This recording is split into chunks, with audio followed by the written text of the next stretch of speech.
Bonjour à tous, c'est parti pour notre culte ce matin, j'espère que vous allez tous bien. En tout cas, nous on est très contents qu'à partir de dimanche prochain les amis, on va pouvoir se retrouver de nouveau dans notre salle 5 rue de l'Est à Choisy-le-Roi. Et ça c'est vraiment un grand privilège que nous avons et nous sommes vraiment heureux de pouvoir le faire. En tout cas, on continuera à diffuser nos cultes aussi sur YouTube pour ceux qui ne pourront pas être présents. Et ce sera de toute façon des bons moments qu'on pourra passer ensemble, soit là-bas, soit sur YouTube, parce que Dieu est présent parmi nous. Ce matin, j'ai une surprise pour vous les amis, puisque nous allons avoir la joie de pouvoir avoir avec nous KB.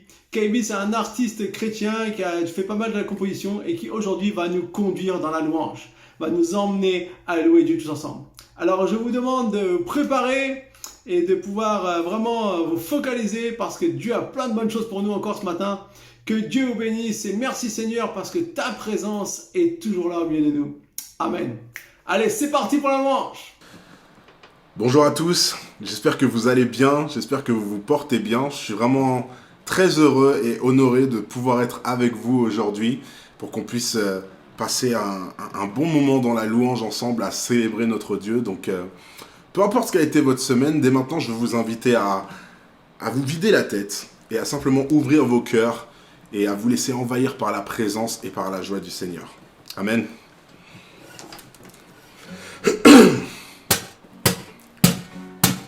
Qui brise le pouvoir du mal de la mort, qui aime d'un amour si puissant, si fort, c'est le roi de gloire. Il est le roi des rois, qui secoue la terre par un saint tonnerre. Il nous émerveille par tant de mystères. C'est le roi de gloire, il est le roi des rois. Quelle grâce incomparable, quel amour infini.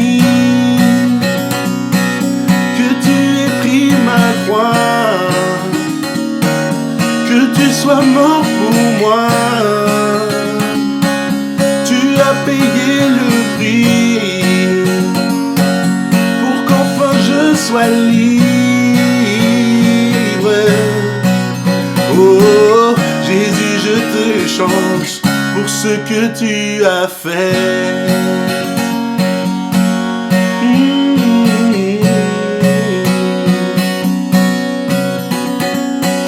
Qui ramène la paix dans la confusion, change les orphelins en fils et en filles. C'est le roi de gloire, il est le roi des rois. Qui règne sur les peuples dans la vérité, brille comme le soleil de tout son éclat. C'est le roi de gloire, il est le roi des rois. Quelle grâce incomparable, quel amour infini. Que tu aies pris ma croix, que tu sois mort pour moi. Tu as payé le prix pour qu'enfin je sois libre. Oh Jésus, je te chante pour ce que tu as fait.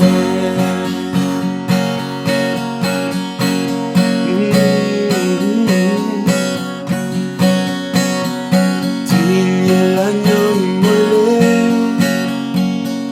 digne est le roi vainqueur sur la mort. Digne est l'agneau immolé, digne est le roi vainqueur sur la mort. Digne est l'agneau immolé, digne est le roi vainqueur sur la mort. Digne est l'agneau immolé, digne est le roi vainqueur. Chantons digne. Oh, digne est le roi vainqueur sur la mort.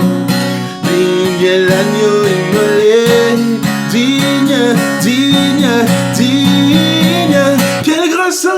incomparable. Quel amour infini, que tu aies pris ma croix, que tu sois mort pour moi. Tu as payé le prix pour qu'enfin je sois libre. Oh Jésus, je te chante pour ce que tu as fait.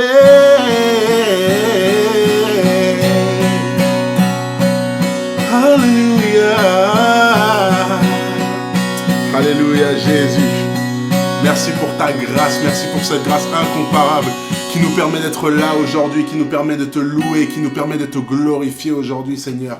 Nous voulons te rendre toute la gloire, Seigneur, parce que tu le mérites. Sois glorifié, Jésus. Alléluia, alléluia.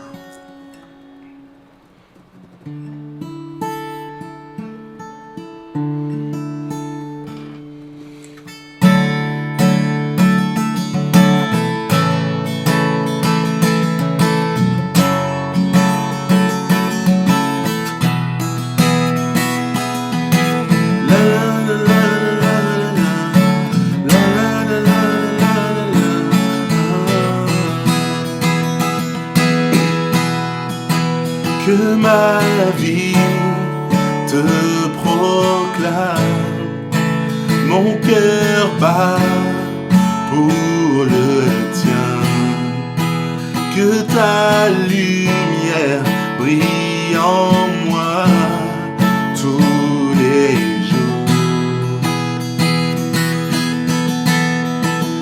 Dieu de grâce, Dieu fidèle, mon âme s'oubliera près de toi. Je ne vivrai que pour toi tous les jours. Jésus-Christ, le nom le plus élevé. Ressuscité, nous voulons l'adorer.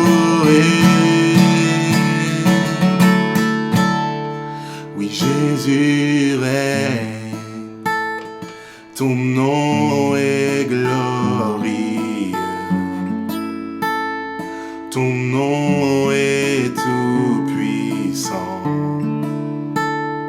À jamais Jésus règne, la création te loue,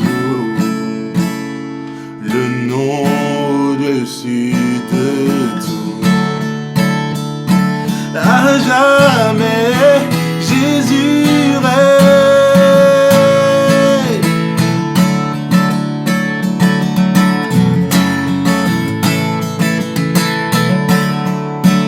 Que ma vie te proclame, mon cœur bat pour le tien, que ta lumière brille en moi tous les jours.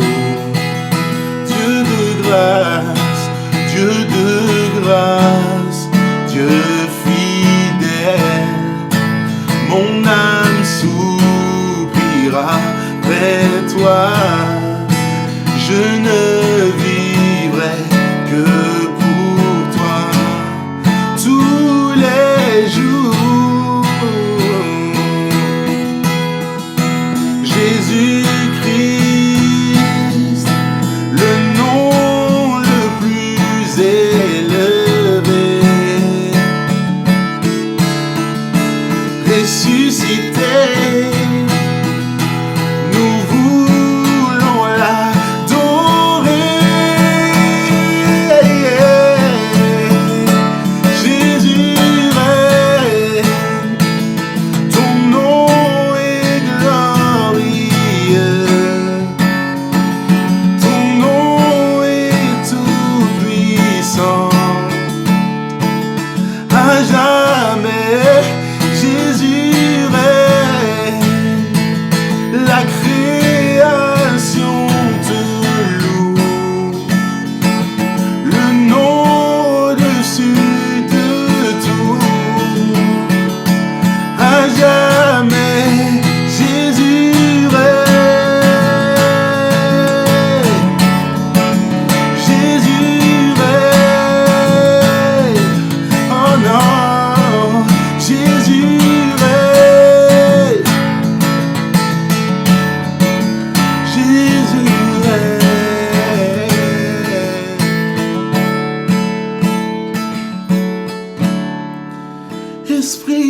Dieu, nous avons soif de toi. Oui, de toi. Où serions-nous sans toi, oh Jésus? Où serions-nous sans toi, Seigneur? Esprit de Dieu, nous avons soif de toi. Oui, de toi. Où serions-nous sans toi, oh Jésus? Où serions-nous sans toi, Seigneur? Esprit de Dieu, nous avons soif de toi. Oui, de toi. Où serions-nous sans toi, oh Jésus? Où serions-nous sans toi, Seigneur? Esprit de Dieu, nous avons soif de toi. Oui, de toi. Où serions-nous sans toi, oh Jésus? Où serions-nous sans toi, Seigneur? Oui, Esprit de Dieu, nous avons soif de toi. Oui, de toi. Où serions-nous sans toi, Jésus? Où serions-nous sans toi, Seigneur? Oui, Jésus règne, ton nom est glorieux, ton nom est tout puissant. À jamais, Jésus règne, la création te loue, le nom au-dessus de tout. À jamais, Jésus règne, Jésus règne, Jésus règne, Jésus règne,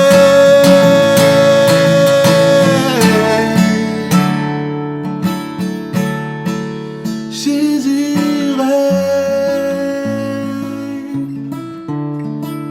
Jésus règne dans ma vie, Seigneur. Oui, Jésus règne. Chantons ensemble, Jésus. Jésus règne. Oh, Jésus règne. Si tu le crois ce matin, chante. Jésus règne. Appelle-le, oui, Jésus règne. Demande-lui ce matin, Jésus règne. Oh, Alléluia. Alléluia, Jésus. Oui, viens régner encore dans nos cœurs, Seigneur. Dans nos vies, Seigneur. Viens régner en nous. Alléluia. Seigneur Jésus, nous voulons encore une fois que tu viennes régner dans nos cœurs, que tu viennes prendre le contrôle, prendre toute la place qui t'est due dans nos vies, Seigneur Jésus. Nous appelons, Seigneur, ton esprit, nous t'appelons à venir dès maintenant. Nous ne voulons pas attendre un autre beau chant, Seigneur, une atmosphère particulière, mais on veut, Seigneur, dès maintenant rentrer dans ta présence. On veut que tu viennes prendre le contrôle de toutes choses, le contrôle de ces moments, le contrôle de ce culte. Seigneur Jésus, prends la place qui t'est due, prends la place du roi, Seigneur, prends la place dans nos cœurs. Viens encore nous rappeler, Seigneur, que tu es souverain, que tu es Dieu, que tu es roi, Seigneur Jésus. Alléluia. Alléluia.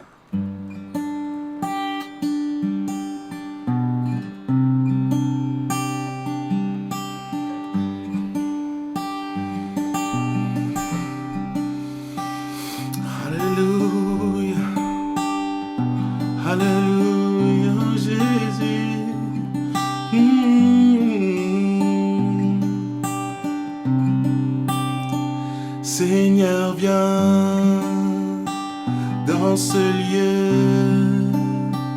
Remplis-nous de ta puissance et de ton feu. Nous voulons vivre l'unité. Que ton royaume vienne, que ton nom soit loué. Nous chantons Saint est notre Dieu, assis sur le trône.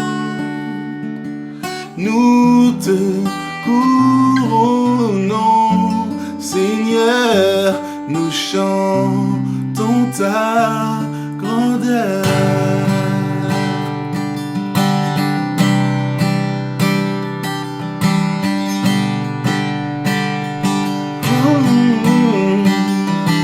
Seigneur, viens dans ce lieu. Remplis-nous de ta puissance et de ton feu.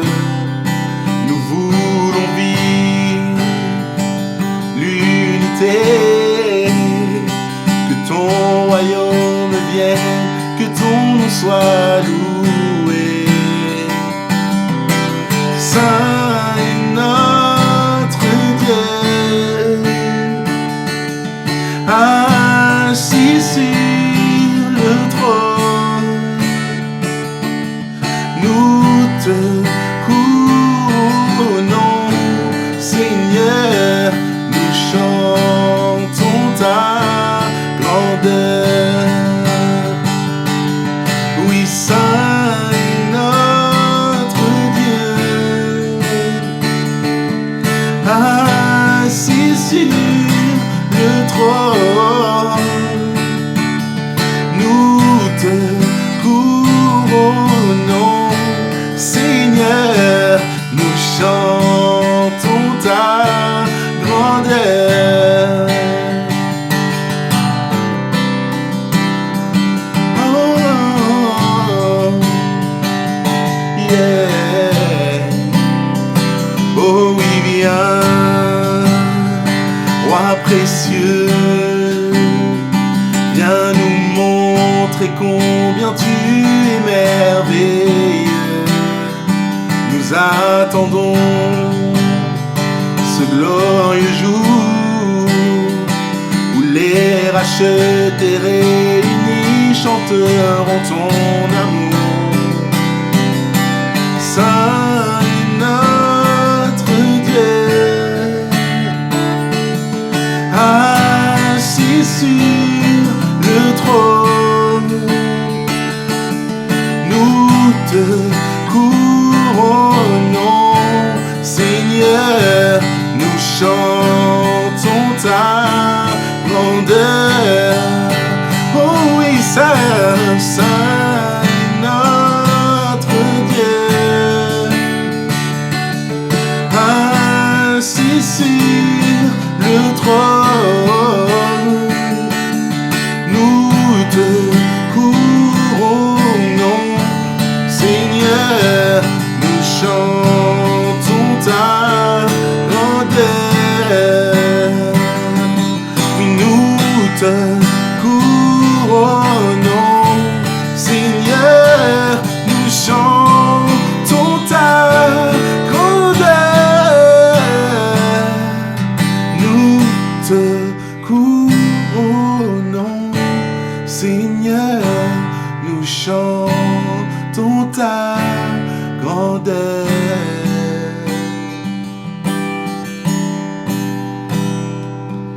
Nous te couronnons, Seigneur, nous chantons ta grandeur.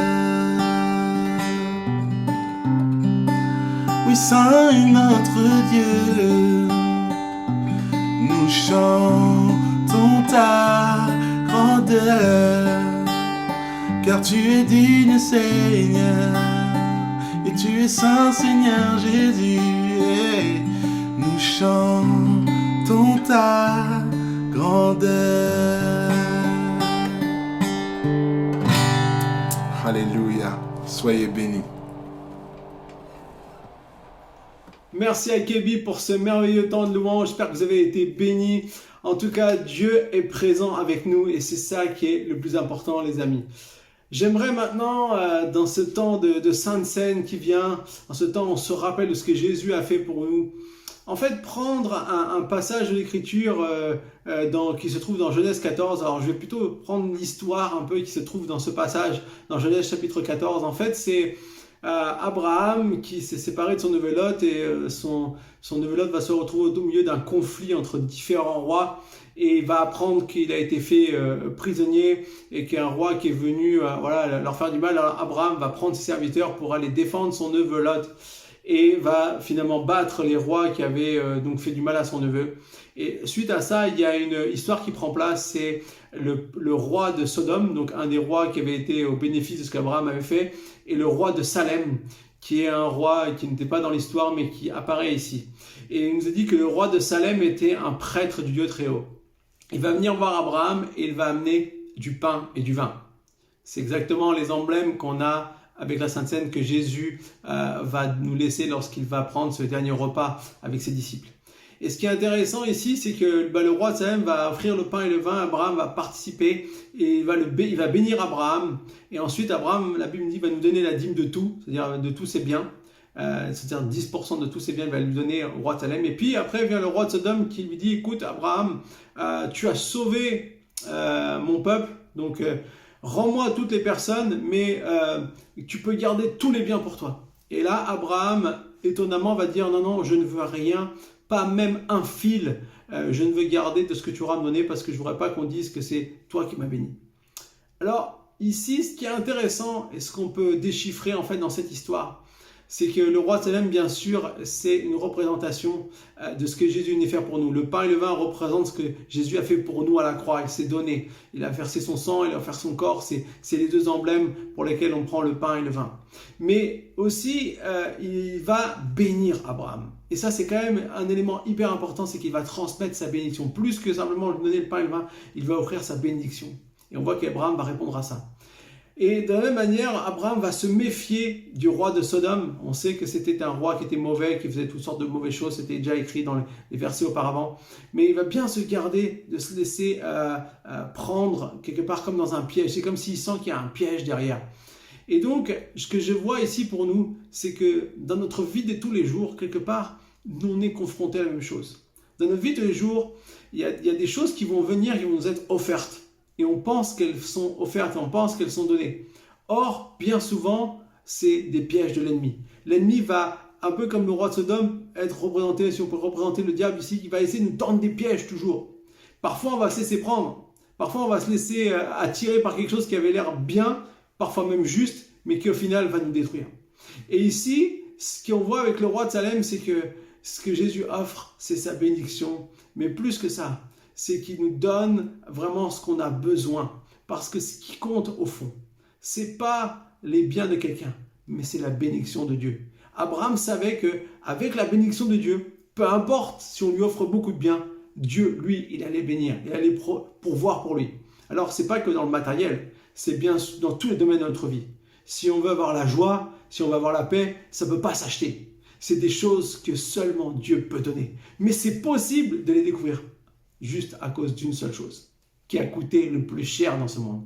C'est ce que Jésus a fait à la croix. Alors ce matin, j'aimerais qu'on puisse se souvenir de ce que Jésus a fait à la croix, de cette bénédiction, de ce pain et de ce vin qui est représenté dans l'œuvre de Jésus à la croix. Et peu importe ce qu'on vous a offert, peut-être peu importe ce que vous avez pris, et vous avez été déçus dans le monde. Il y a peut-être des choses comme le roi de Sodome a pu vous offrir et quelque part dans le monde on a pris des choses qu'on nous a offert, on pensait que ça allait nous faire du bien, on pensait que ça allait être chouette, on pensait que ça allait nous épanouir et en fait pas du tout.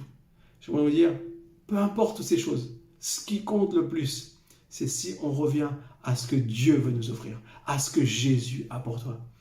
Et aujourd'hui, Jésus, il veut te guérir, il veut te libérer, il veut te délivrer parce qu'à la croix, il y a une puissance pour pouvoir amener ce que tu as besoin. Peut-être en ce moment tu manques de joie, peut-être en ce moment tu manques de paix, peut-être en ce moment tu manques d'amour, peut-être en ce moment tu sens que tu es oppressé, que quelque chose est là pour toi, c'est de te détruire. j'aimerais te dire, Jésus peut te donner ce dont tu as besoin. La seule chose qu'on a à faire, c'est nous rappeler ce que Jésus a fait pour nous.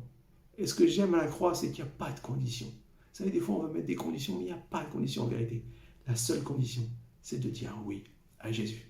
Alors ce matin, en prenant le pain et le vin, j'aimerais qu'on puisse se souvenir de ce que Jésus a fait pour nous. Et simplement, ce que je vous encourage, dites oui. Et le oui de votre cœur reconnaît peut-être les choses qui ont été négatives dans votre vie, peut-être les choses que vous avez faites, les choses que vous êtes laissé entraîner. Mais toutes ces choses, c'est pas ça le plus important. Le plus important, c'est ça, les amis.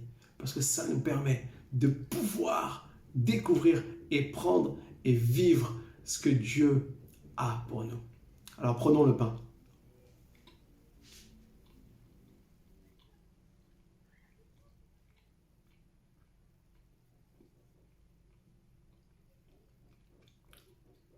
Et prenons le vin aussi, qui est l'acte en fait complet, le pain et le vin, de ce que Jésus a fait pour nous et qui nous permet de nous souvenir que le sang a coulé de Jésus, mais pas pour rien, pour que nous puissions avoir la vie éternelle.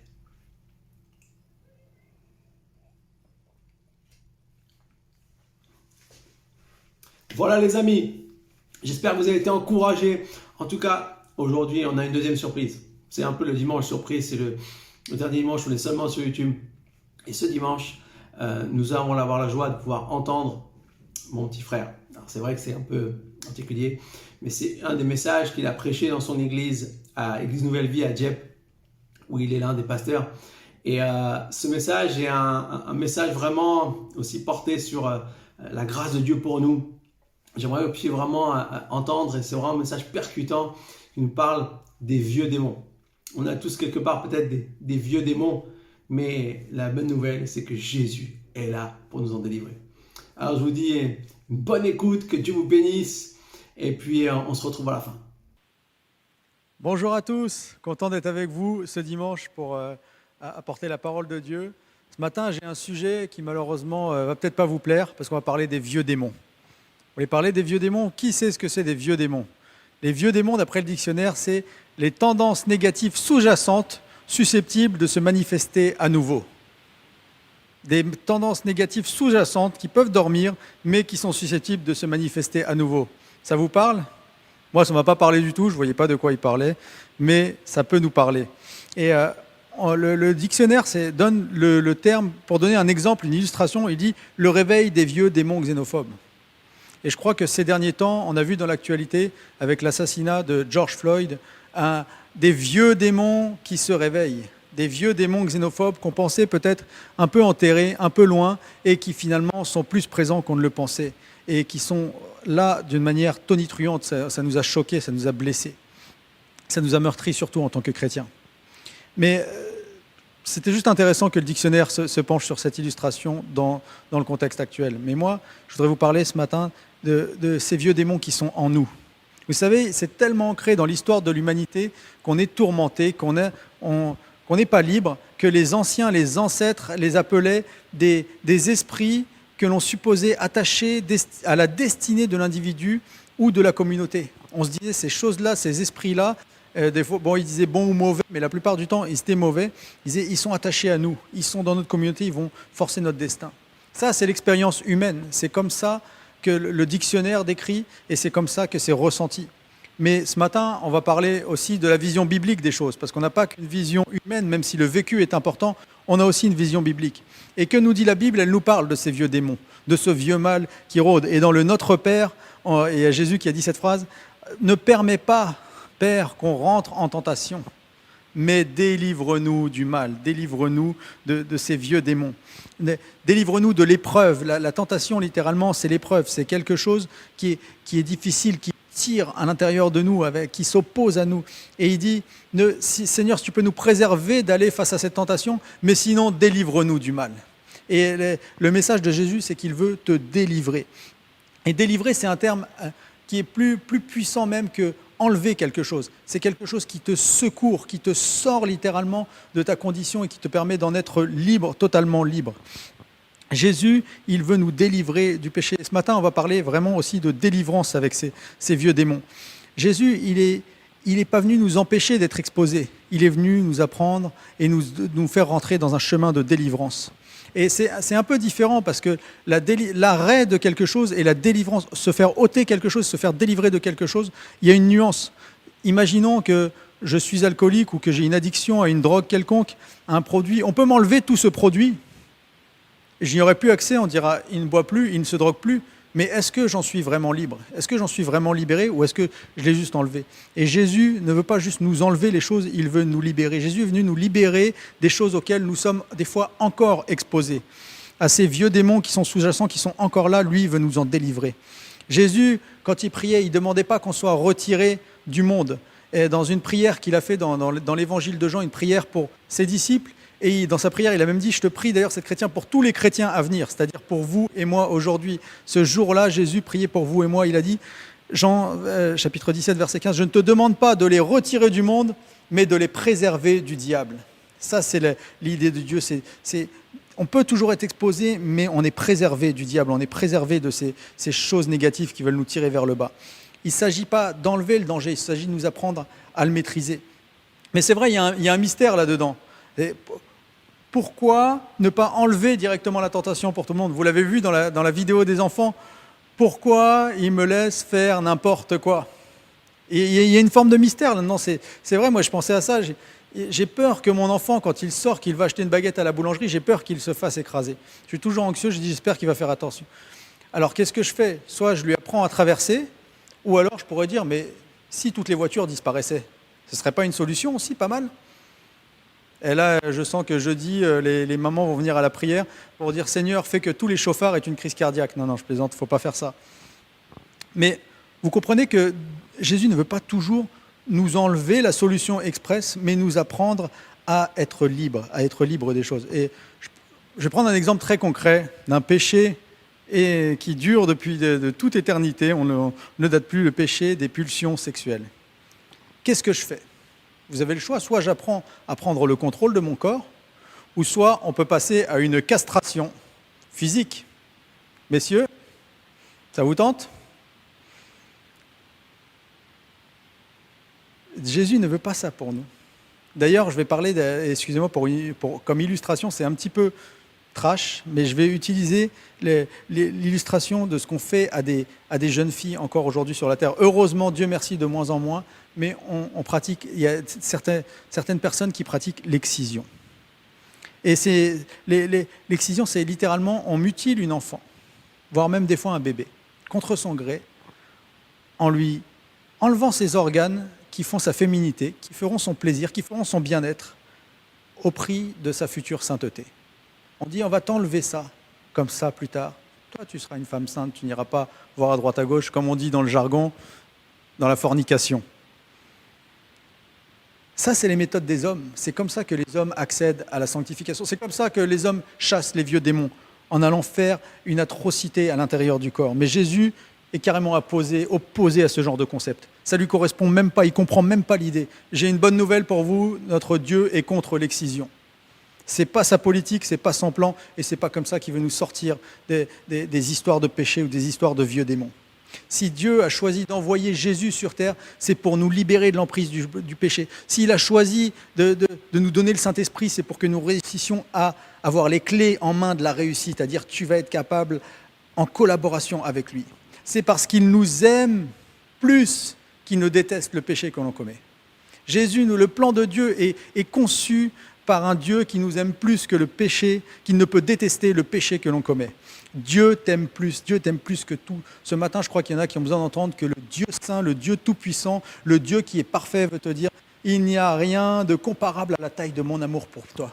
Je t'aime plus que tout et je t'aime à mort. » À mon époque, je ne sais pas si ça se dit encore aujourd'hui, les jeunes, ils disaient « je t'aime à mort ». Et ça, c'était une expression. Eh bien, Jésus, c'est biblique, il l'a dit dans la Bible, « je t'aime à mort, il n'y a rien, je suis prêt à mourir pour toi. Et tu n'as rien à faire, je t'aime à mort avant que tu n'aies rien fait, même que tu n'aies montré le moindre progrès ou le moindre intérêt pour moi, je t'aime déjà. » C'est la Bible qui nous dit ça. On lit ça dans Romains 5, verset 6, qui dit « Car lorsque nous étions sans force, Christ, au temps marqué, est mort pour des impies. » Les impies, vous savez ce que c'est littéralement dans l'essence de ce mot? C'est des gens qui détestent Dieu. des gens qui sont rebelles à Dieu, qui veulent rien savoir. C'est qui celui-là? C'est qui ce Dieu? Moi, je veux rien savoir de lui. Eh bien, Christ est mort déjà pour eux.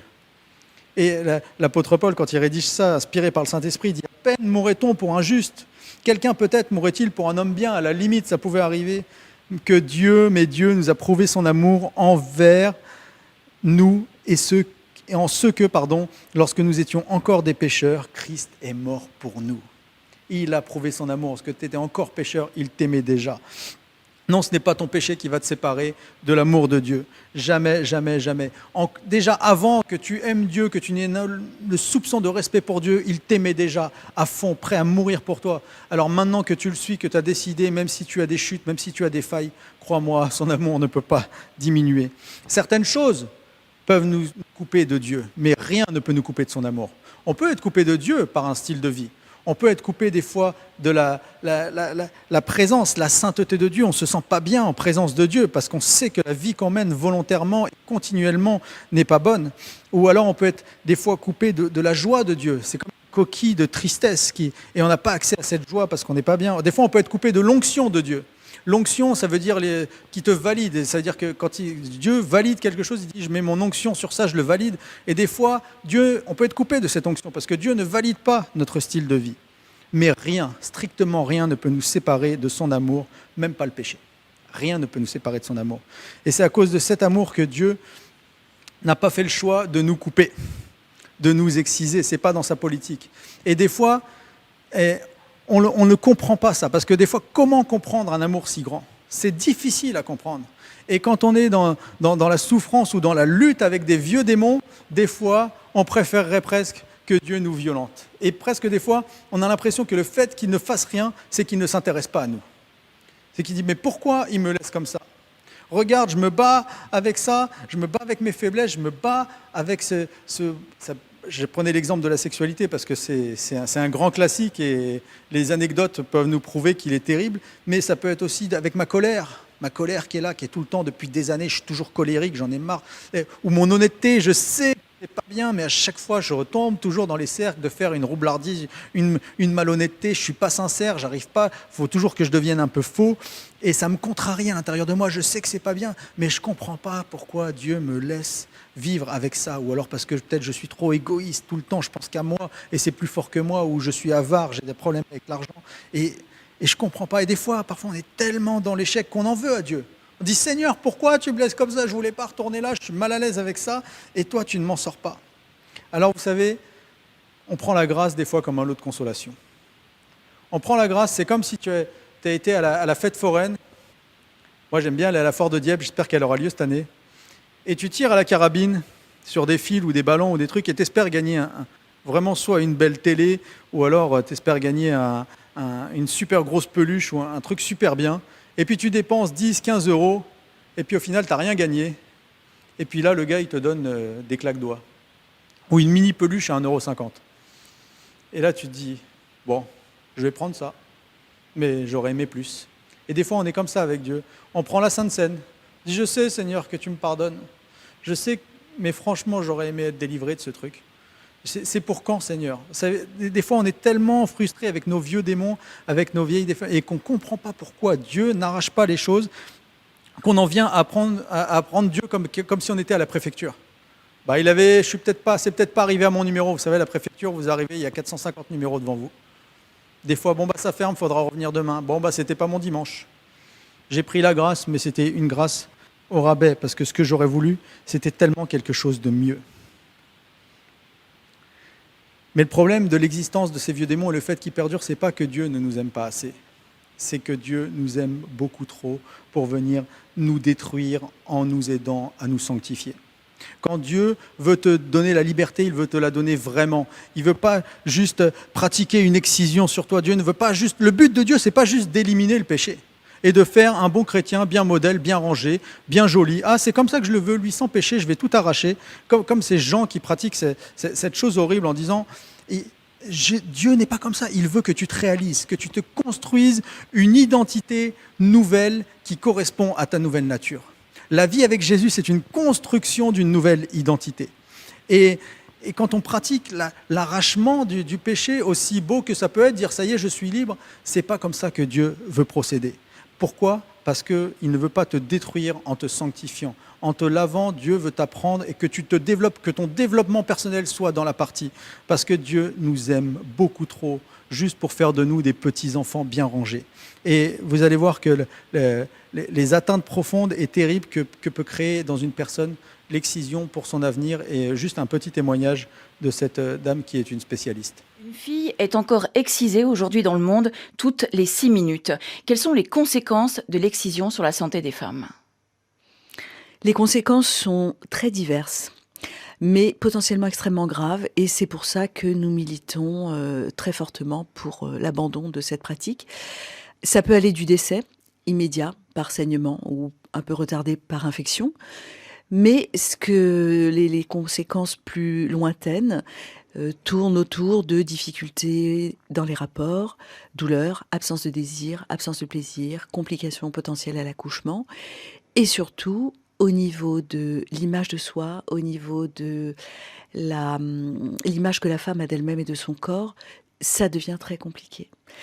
Et quand on a été excisé, pas bébé, on a aussi des souvenirs très douloureux de ce moment-là, des souvenirs qui vont impacter votre cerveau et vous mettre dans un état de dépression, de stress post-traumatique qui va vous accompagner aussi toute votre vie. Donc, c'est très cher payé. Vous vous rendez compte ? Ça, c'est pas ce que Jésus veut pour nous. Que à travers un procédé d'arrachage, toute ton identité est mise en branle. Tu n'es pas fier de toi, tu n'as rien. On t'a juste coupé un membre. Jésus n'est pas venu représenter un Dieu qui sanctionne, encore moins un Dieu qui sectionne, mais il est venu nous présenter un Dieu qui nous aime. D'un amour incroyable, d'un amour extravagant, un amour infini. Dieu n'est pas en manque de moyens pour nous faire arrêter de pécher. C'est pas dire « Oh là là, lui, comment je vais le sortir de ça ? Je ne sais plus comment faire. » C'est Dieu, hein, il n'a pas de problème avec ça. Mais il est en surplus d'amour. Il a assez d'amour pour te remettre en terre, pour te pardonner. La croix est assez puissante pour te reconstruire, pour encore aspirer ton péché, pour encore aspirer une énième fois ton vieux démon, mais afin que ce soit toi avec lui qui y arrive, afin que ce soit un travail d'équipe, pas juste le bon plaisir d'un Dieu qui n'a aucun sentiment. Le Saint-Esprit est venu pour te donner l'occasion de surmonter le péché, mais pas d'éliminer ton bien-être et ton plaisir de vivre. Et dans Jean 10,10, on a la description de qui est Jésus et de qui est l'ennemi. Parce que ça, c'est les méthodes de l'ennemi. Les méthodes qui détruisent, c'est les méthodes de l'ennemi. Il dit, le voleur vient seulement pour voler, pour tuer et pour détruire. Lui, c'est ses manières de procéder. Il s'en fout, il peut t'arracher des trucs. Si tu es malheureux, il s'en fout. Mais moi, dit Jésus, je suis venu afin que les hommes aient la vie, et pas juste la vie, une vie abondante, une vie en abondance. Jésus, son plan parfait, c'est pas juste de te rendre saint et pur, mais c'est de t'emmener sur un chemin de vie abondante. L'idée de Dieu, c'est pas de te contrôler pour que tu ne pêches plus. C'est pas ça son objectif. Son idée, c'est de te rendre librement capable de résister au mal, sans te priver de profiter de la vie. Ça s'appelle être délivré. Ça, c'est la délivrance que Jésus nous propose. Et je dois dire que souvent, malheureusement, à l'Église, des fois, on le comprend mal. On fait la guerre au péché, alors qu'on est là pour découvrir le bonheur de vivre libre. Et quand on vient au Seigneur, la conquête, c'est une conquête de bonheur, comment vivre cette liberté. Ce n'est pas une guerre contre tous les péchés qui peuvent exister. Et des fois, on s'y perd. La vérité, quand on est chrétien, on connaît la loi de Dieu, et la loi peut prendre trop de place. Mais la vérité n'est pas là pour te rendre quelqu'un de soumis. La vérité est là pour te rendre quelqu'un de libre. Il dit la vérité vous rendra libre. Son but, c'est pas de nous faire vivre constamment le but de Dieu, c'est pas de nous faire vivre constamment avec un stress du péché. Maintenant, tu es chrétien, maintenant, tu as intérêt de plus pécher et tu vas vivre en stress. Vous savez, ça me rappelait quand on était confinés. Qui se rappelle des attestations ? Il fallait remplir une attestation et là, tu es en stress, tu arrives dehors, tu dis attends, est-ce que j'ai bien mis l'heure ? Et quelle heure il est ? Est-ce que j'ai raté une minute ? Tu es en panique, tu n'en peux plus. Mais ça, c'est pas le but de Dieu. Le but de Dieu, c'est que tu vives libre. Moi, quand le confinement s'est arrêté et qu'on pouvait sortir sans attestation, c'était waouh, j'ai respiré. J'ai dit c'est bon, je suis cool, je suis tranquille. Et c'est pas pour ça que je suis devenu imprudent. J'ai continué à me laver les mains, j'ai continué à éternuer dans mon coude, à faire attention. On continue à mettre des masques à l'église, à garder la distanciation. On n'est pas insensé. Mais le but, c'est pas de vivre avec un stress permanent. On va finir avec une histoire qui illustre parfaitement cette scène. On va faire un live avec Jésus. Ça vous dit, en ce moment, on voit beaucoup de lives sur YouTube. Et là, on va faire un live directement avec Jésus. Vous savez pourquoi on peut faire un live avec Jésus ? Parce que la parole de Dieu est intemporelle. Donc ce qui s'est passé il y a 2000 ans, une histoire avec Jésus, c'est comme si elle était devant vos yeux aujourd'hui. Jean 8, 3, c'est l'histoire de la femme adultère. Tout à coup, les spécialistes de la loi et les pharisiens traînèrent devant lui une femme qui avait été prise en flagrant délit d'adultère. Ils la firent avancer dans la foule et la placèrent bien en vue devant Jésus. Jésus va faire un face-à-face avec le péché et regardez comment il va agir. Jésus en tête à tête avec le péché. Au passage, ces messieurs très courageux ont pris un flagrant délit, ils ont ramené que la femme, mais ça c'est un truc d'homme, vous ne pouvez pas comprendre mesdames. Messieurs, c'est la fête des pères, c'est pas aujourd'hui, c'est la semaine prochaine. On n'est pas courageux pour un sou. Maître, lui dirent-ils, cette femme a commis un adultère. Elle a été prise sur le fait. Ils ne se dégonflent pas en plus, ils redisent. Or, dans la loi de Moïse, que nous respectons, Moïse nous a ordonné de lapider des femmes de ce genre. Toi, quel est ton jugement sur ce cas? Jésus, c'est quoi? T'en penses quoi là? On a un vrai péché devant toi là. Et il y a une loi. En lui posant cette question, il voulait lui tendre un piège dans l'espoir de trouver quelques prétextes pour l'accuser.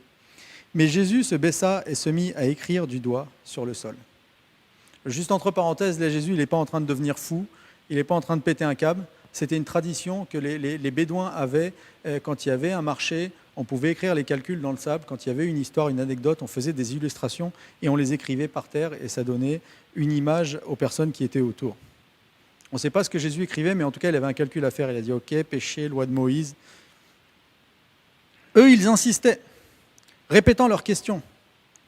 Alors il se releva et leur dit « Ok, que celui d'entre vous qui n'a jamais péché, lui jette la première pierre. » Puis il se baissa de nouveau et se remit à écrire sur le sol. Après avoir entendu ces paroles, ils s'esquivèrent l'un après l'autre, à commencer par les plus âgés, laissant finalement Jésus seul avec la femme qui était restée au milieu de la cour du temple. Jésus a trouvé la parade pour leur vice, et il a fait partir un par un, du plus âgé, celui qui a le plus de péchés, celui qui a le plus de vieux démons, qui a les vieux démons depuis le plus longtemps, sont partis dans l'ordre du plus vieux au plus jeune. Et Jésus continue le face-à-face avec le péché, face à ceux qui condamnent, et maintenant face à la femme. Et là, qu'est-ce qui va se passer? Jésus leva la tête et lui dit « Eh bien, où sont donc passés tes accusateurs? Personne ne t'a condamné ?» Moi, c'est ce que j'aime personnellement dans notre Jésus, c'est qu'en plus, il a une forme d'humour. Il dit, ils sont où? Ils sont tous partis? Imaginez-vous la scène, il n'y a plus personne pour te condamner? Personne, Seigneur, lui répondit-elle. Personne, Seigneur, lui répondit-elle, l'appelle Seigneur. Alors Jésus reprit, eh bien, je ne te condamne pas non plus. Va, mais désormais, ne pêche plus. Je ne te condamne pas, mais va et ne pêche plus. C'est toute la pensée du Fils de Dieu qui est dans ces mots. Je ne te condamne pas, mais va et ne pêche plus. Que fait Jésus? Il ne condamne pas la femme qui a commis l'adultère. En face à face, il a le péché, il a l'épreuve du péché, il ne condamne pas. Je suis désolé s'il y a des lanceurs de pierres qui regardent cette vidéo, vous ne ferez pas affaire avec Jésus. Mais attention à ne pas manquer la conclusion, parce qu'elle est grandiose. Parce que même si la grâce ne nous jette pas la pierre, elle ne banalise pas le péché. Je ne te condamne pas, mais va et ne pêche plus. Le péché n'est pas quelque chose de bon, le péché n'est pas quelque chose qu'on peut cacher, qu'on peut garder sous-jacent comme ça, comme si de rien n'était. Le péché est quelque chose de mauvais. Si Jésus lui-même lui dit ne refais plus ça, c'est que c'est pas bien. Ne pas condamner, ne pas jeter des pierres, ne veut pas dire accepter. Le péché c'est mal, le péché n'est pas souhaitable pour personne. C'est mauvais. Regardez où a emmené le péché. Il a emmené cette femme au bord de se faire lapider. J'aime comment le disciple Jean, qui est un poète d'une finesse légendaire, parle du péché. Regardez quand Jean écrit une lettre à des chrétiens, regardez comment il leur parle du péché. 1 Jean, chapitre 3, verset 8. « Celui qui pêche est du diable, car le diable pêche dès le commencement.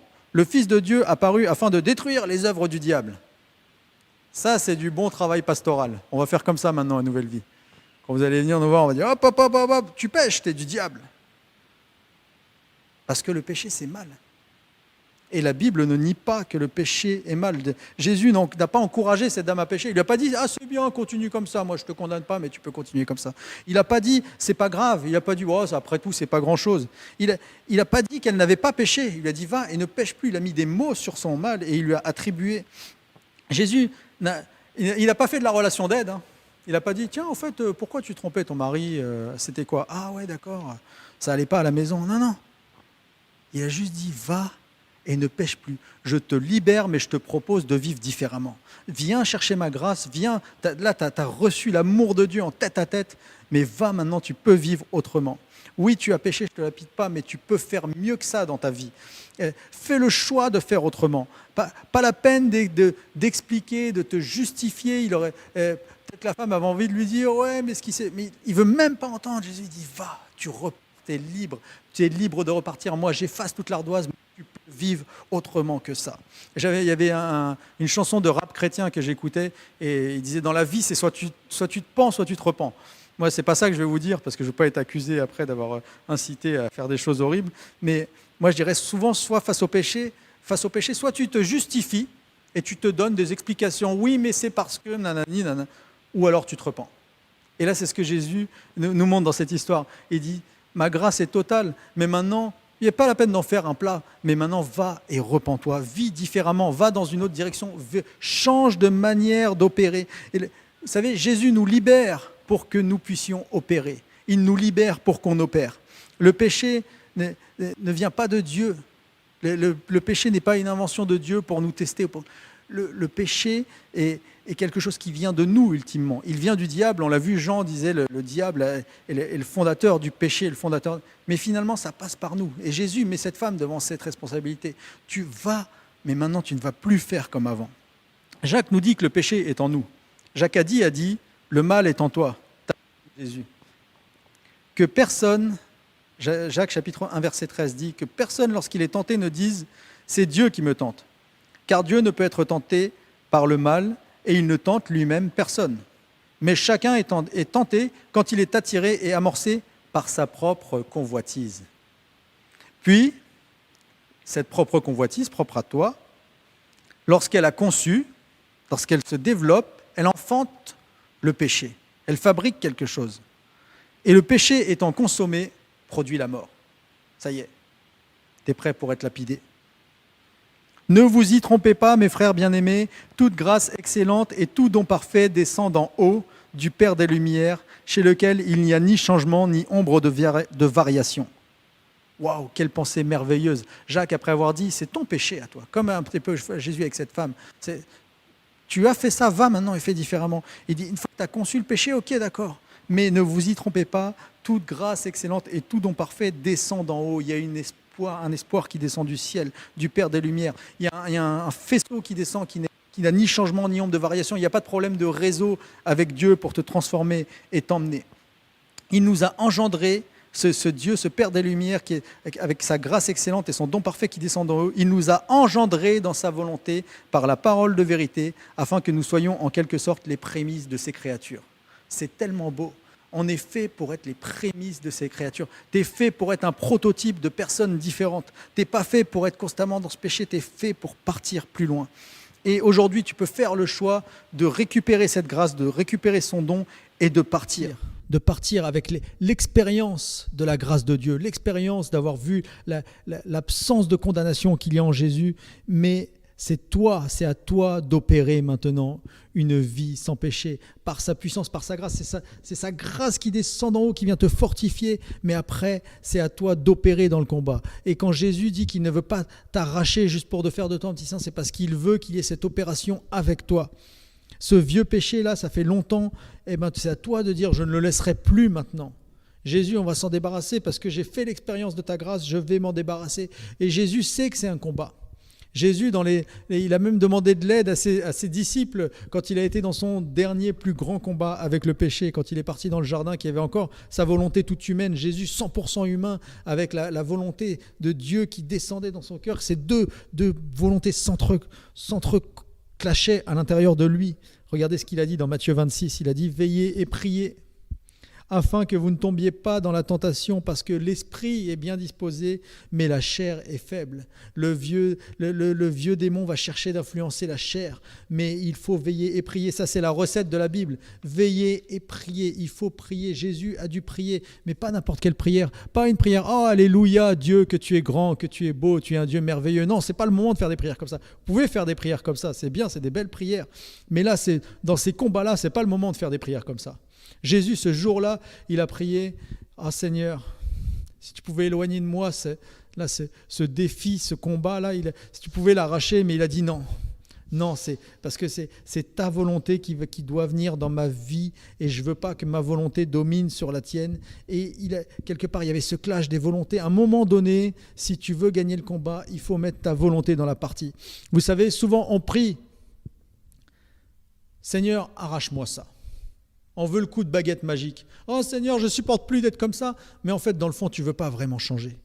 Dans le fond, tu n'es pas vraiment partenaire. Et c'est juste comme si Dieu était juste un super sauveur qui vient juste t'arracher, te dire, tiens, je te mets en mode, tu ne peux plus pécher. Et puis, on ne sera pas plus heureux comme ça. Et Dieu le sait. Parce que Dieu le sait, c'est à partir du moment où sa volonté vient en nous qu'on est vraiment libre et qu'on commence vraiment à marcher sur le péché, à vraiment faire du dégât dans les vieux démons. Et ils peuvent revenir à 5, à 6, à 7, à 12. Quand la maison est en partenariat avec Dieu, ça change tout. Et vraiment, le chemin de délivrer de ces vieux démons, ça part d'un partenariat. Ce n'est pas une question urgente, c'est une question de toujours. Ce n'est pas une question de ce qui s'est passé aujourd'hui, c'est ce qui va se passer demain.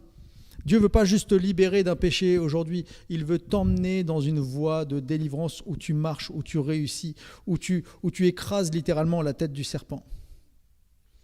Mais la prière, et cette prière qui dit « Seigneur, que ta volonté soit faite », vous savez, souvent, quand je préparais ce message, je dis « Seigneur » à la légère. Je dis « Seigneur », mais qu'est-ce que ça veut dire Seigneur? Et cette femme, quand elle a répondu à Jésus, elle a dit Seigneur. Je pense qu'elle pensait son Seigneur. Moi, des fois, je dis « Oh Seigneur, s'il te plaît ». Non. Seigneur, tu sais ce que ça veut dire? Ça veut dire que c'est toi qui vas commander.